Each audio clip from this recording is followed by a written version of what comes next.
வேதிக் astro business நேயர்களுக்கு எண்ணியல் நிபுணர் சதீஷ் ராவின் வணக்கங்கள்.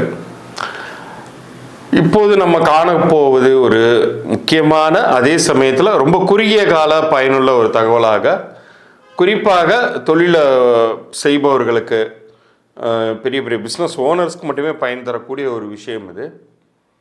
அடுத்து வரக்கூடிய 2 வார காலகட்டங்கள் உங்களுடைய வியாபாரத்துக்கு எப்படி இருக்க போகுது அப்படிங்கிறத தான் பார்க்க போகிறோம். இது இனிமேல் நம்ம சேனலில் ரெகுலராகவே வரப்போகுது. ஒவ்வொரு மாதத்திலையும் அதை 2ஆக பிரித்து கொண்டு முதல் 2 வாரத்திற்கான பலன்கள் முன்னாடியும், அதன் பிறகு அடுத்த 2 வாரங்களுக்கான பலன்களும் நான் வழங்குவதாக இருக்கேன். இதை தொடர்ந்து பார்த்து பயன்பெற்று வாருங்கள். உங்கள் ஆதரவை தாருங்கள். யாரெல்லாம் நம்ம சேனலை சப்ஸ்கிரைப் பண்ணி ஸ்க்ரீன்ஷாட் அனுப்புகிறாங்களோ அவங்களுக்கான வியாபார ரீதியான இலவச பொது தகவல்களும் நான் தரதாக இருக்கேன். அதை பற்றின குறிப்புகள் இந்த பகுதியோடைய இறுதியில் வரும். கவனமாக பார்த்து பயன்பெறுங்கள். இப்போ முக்கியமான இந்த பகுதிக்குள்ளார போகலாம். சூரியனுக்குரிய 1, 10, 19, 28 தேதிகளில் பிறந்த உங்களுக்கு இந்த ஜனவரி 2025 முதல் 15 நாட்களில் நீங்கள் எதிர்பார்க்கக்கூடிய விஷயங்களை பற்றி நம்ம முடிந்தவரை சுருக்கமாக பார்த்துருவோம்.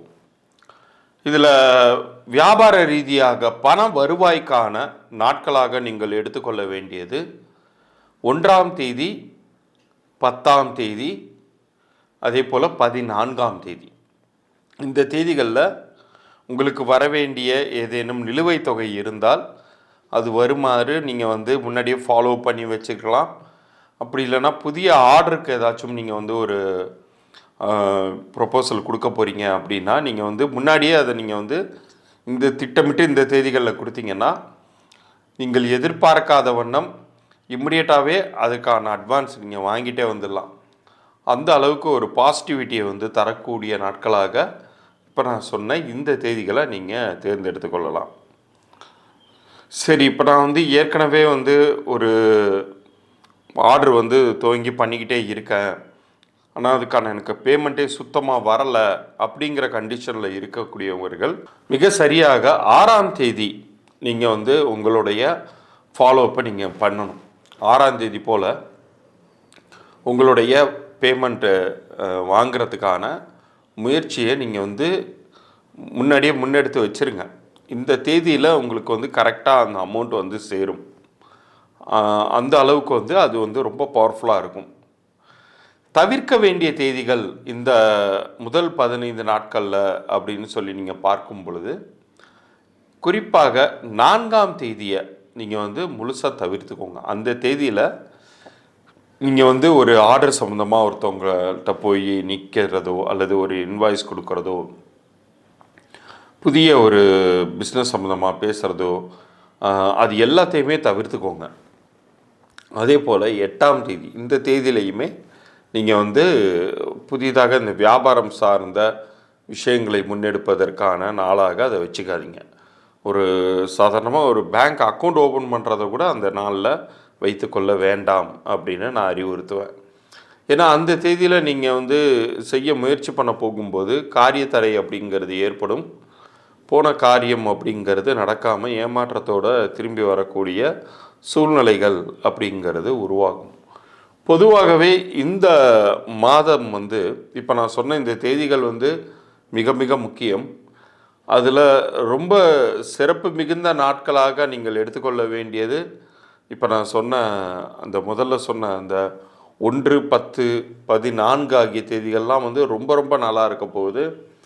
இருப்பினும் இந்த ஒட்டுமொத்தமாக பார்க்கும் பொழுது இந்த 2025 ஜனவரி உங்களுக்கு ஒரு புதிய துவக்கமாக, நல்ல துவக்கமாகவே உங்கள் வியாபாரம் சார்ந்த விஷயங்களுக்கு இருக்க போகுது அப்படிங்கிறத சொல்லலாம். காரணம் என்னென்னா, இந்த ஆண்டு 9ஆம் ஆதிக்கத்தில் பிறக்குது, செவ்வாயின் ஆதிக்கத்தில் பிறக்குது. இந்த செவ்வாய் அப்படிங்கிறது 1ஆம் எண்ணுக்கு நல்லது செய்யக்கூடியது. ஒன்றுனா என்ன? ஒன்றுனா ஆதித்யன், சூரியன். செவ்வாய் மங்களக்காரகன். ஸோ சூரிய மங்கள யோகத்தை தரக்கூடியது, ரொம்ப அற்புதமாகவே இருக்கும். இருப்பினும் அந்த 4, 8 வரக்கூடிய தேதிகளில் மட்டும் எந்த ஒரு காரியத்தையும் வைத்துக்கொள்ள வேண்டாம். நம்ம இது மாதிரியான விஷயங்களை அனலைஸ் பண்ணுவதற்கு காரணமே, ஒரு வியாபாரங்கும்போது ஏற்ற இறக்கம் அப்படிங்கிறது நிறைய இருக்கும். அதனுடைய ரிஸ்க் ஃபேக்டர்ஸுங்கிறது அதிகமாக இருக்கும். இது நம்ம செய்யாமல் ஒன்றும் பண்ணாமலேயே அந்த ரிஸ்க் ஃபேக்டருங்கிறது எப்போதும் இருந்து கொண்டே தான் இருக்கும். முடிந்தவரை அந்த ரிஸ்க் ஃபேக்டரை கம்மி பண்ணுவதற்காக நம்ம எடுக்கக்கூடிய சின்ன சின்ன முயற்சிகள் தான் இந்த எண்கணிதமாக சார்ந்த விஷயங்களும். ஏன்னா ஒரு எண்கள் சார்ந்து ஒரு சில விஷயங்கள் நீங்கள் ஸ்ட்ராங்காக இருந்தீங்கன்னா அது அந்த வியாபாரத்திற்கு பேருதவியாக இருக்கும். இன்னும் சொல்லப்போனால் அந்த வியாபாரத்தை நடத்தக்கூடிய உங்களுக்கு அது கையை கடிக்காமல் அந்த ஒரு வியாபாரம் நடந்தாலே போதும் அப்படிங்கிற நிலைமையில தான் இன்றைக்கி பல வியாபாரிகள் இருக்காருங்க, பல தொழில் முனைவோர் இருக்காங்க. இன்னும் சில பேர் பார்த்திங்கன்னா இன்னும் கொடுமை என்னென்னா, ஆரம்பிச்சுட்டு நெக்ஸ்ட்டு ஸ்டெப்பு எடுத்து வைக்க கூட முடியாத நிலைமையில் வந்து மாட்டிகிட்டு இருக்கிறவங்களாம் இருக்காங்க. இவர்கள் எல்லாருக்குமே வந்து எண்கணிதத்தில் வந்து விடை உண்டு, பலன் உண்டு. பலன் தரக்கூடிய வகையில் ரொம்ப பவர்ஃபுல்லான நம்பர்ஸ் எல்லாம் இருக்குது. அது ஆனால் அவங்களுக்கு கிடைப்பதற்கு இறைவனுடைய அருள் வேண்டும். அது இருக்கிறவங்களுக்கு மட்டும்தான் இந்த எண்கணித பலன்கள் அப்படிங்கிறதும் கிடைக்கும். இந்த செகண்டு நீங்கள் இந்த பார்த்துக்கிட்டு இருக்கீங்க அப்படின்னாலே அதற்கான கொடுப்பினை உங்களுக்கு இருப்பதனால் மட்டுமே இது கிடைக்கப்பட்டிருக்கு. நம்ம வேதிக் ஆஸ்ட்ரோ பிஸ்னஸ் சேனலுக்கு இதற்கு நீங்கள் நன்றி சொல்லிவிட்டு, நான் ஏற்கனவே கேட்டுக்கிட்டதற்கிணங்க உங்களுக்கான இலவச பொது பலன்களுக்கான தகவல்களை அனுப்பிச்சி விடுங்க. கண்டிப்பாக 3 நாட்களுக்குள்ளார உங்களுக்கான பதில் அனுப்பிச்சி வைக்கிறேன். இந்த புத்தாண்டிலிருந்து உங்களுடைய வியாபாரம் செழித்தோங்குவதற்கான ஒரு பெரிய ஒரு புதிய வாசலை வந்து இந்த வேதிக் ஆஸ்ட்ரோ பிஸ்னஸ் திறந்து வச்சுருக்காங்க. அவங்களுக்கும் உங்களுடைய ஆதரவை தொடர்ந்து தந்துட்டு வாங்க. மீண்டும் அடுத்த பதிவில் சந்திப்போம். நன்றி, வணக்கம்.